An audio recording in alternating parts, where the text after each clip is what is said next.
Hi, I'm Josh from Amro Music, and I'm proud to bring you this community spotlight.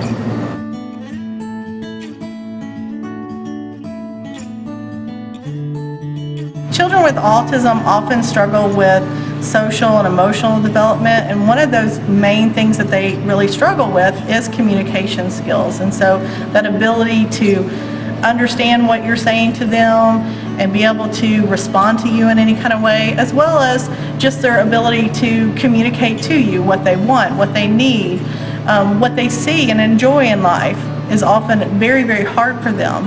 And so here at Transformations, we've teamed up with Smiles and Symphonies to create a piano program which uses music to help motivate our kids and get them to communicate in a level where it's not quite so stressful for them. So they're having fun and they're doing things that they really like and really enjoy, but they're also learning how to communicate and learning how to use appropriate social skills and how to tell stories and how to communicate their wants and their needs throughout that process. With autism are often going to struggle with things like repetitive behaviors, so they may do things like rock back and forth, flap their hands, hum, do different things like that.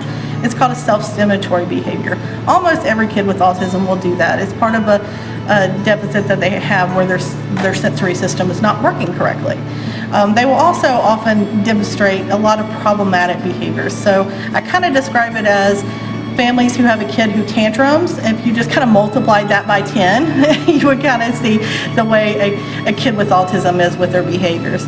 So they will often do those same normal kind of behaviors that other kids will do, but they just do it at a much higher level because they're struggling to communicate what it is that they need or they want in that moment.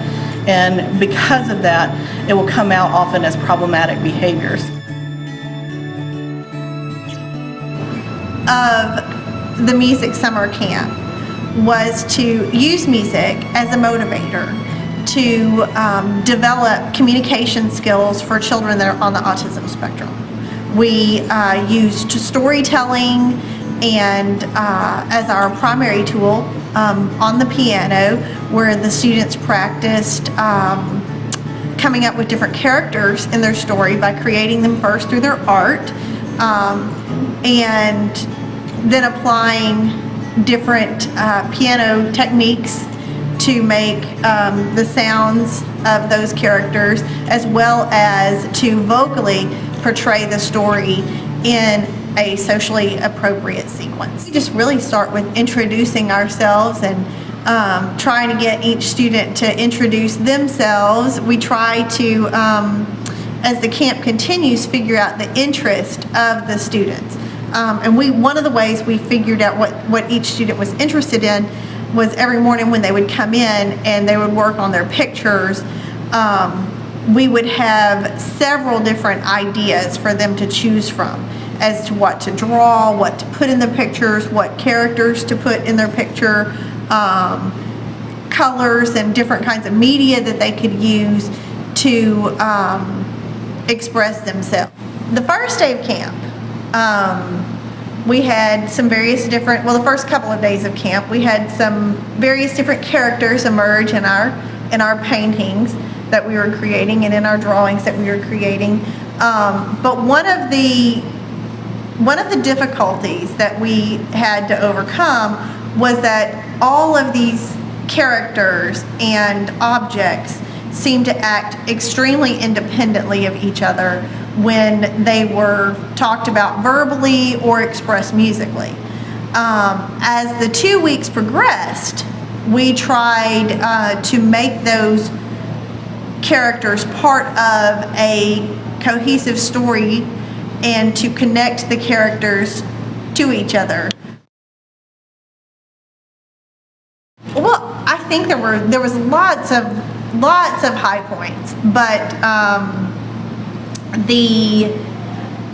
I think that the best thing that came out of the camp was that not only were most of the students successful with their storytelling in the end, but all of the students were much more comfortable playing, performing, and talking in front of all of the other students.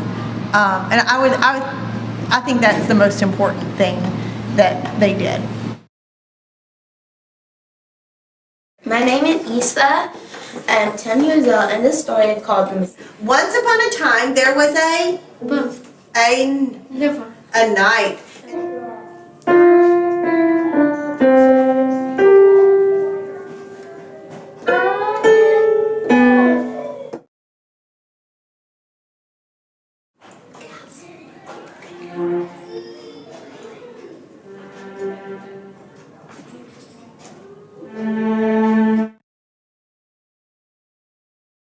Hi, my name is Nathaniel. I'm 9. The name of my story is Peace for 1,000 Years. Once upon a time there was a castle. There was never a war in the castle for 1,000 years.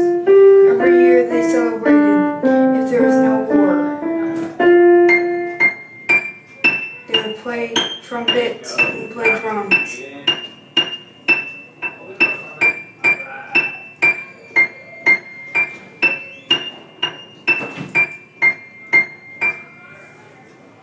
They would play games.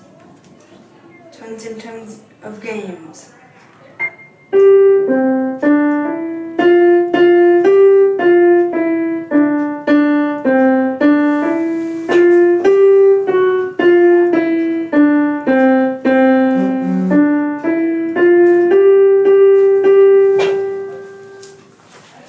The kids and everyone in the kingdom went to play these games. It included video games and board games.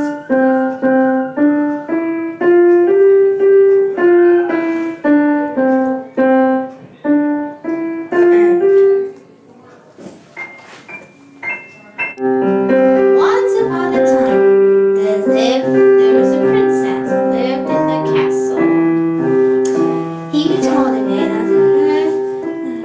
My name is Timothy. I'm 9 and the name of my story is The War of Cats and Dogs. Meow, meow, meow, meow, meow, meow.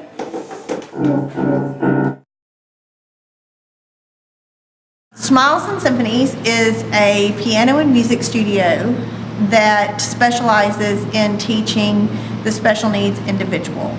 Our students are every age from 3 years old to 86 years old and come from every kind of background you can imagine. We have probably one of the more diverse piano studios and music studios in the city of Memphis.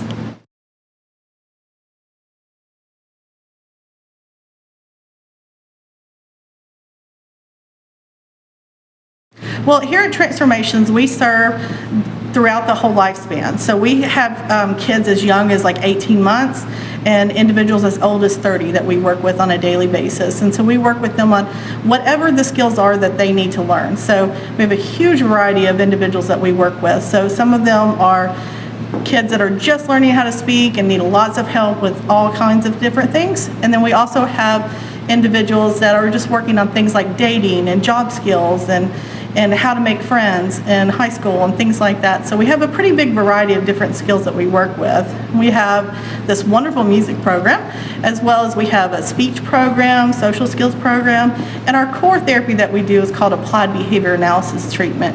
And it's a type of treatment where we break down those skills that they need to learn and teach it to them in small teachable components in a real repetitive way that works really well for kids with autism.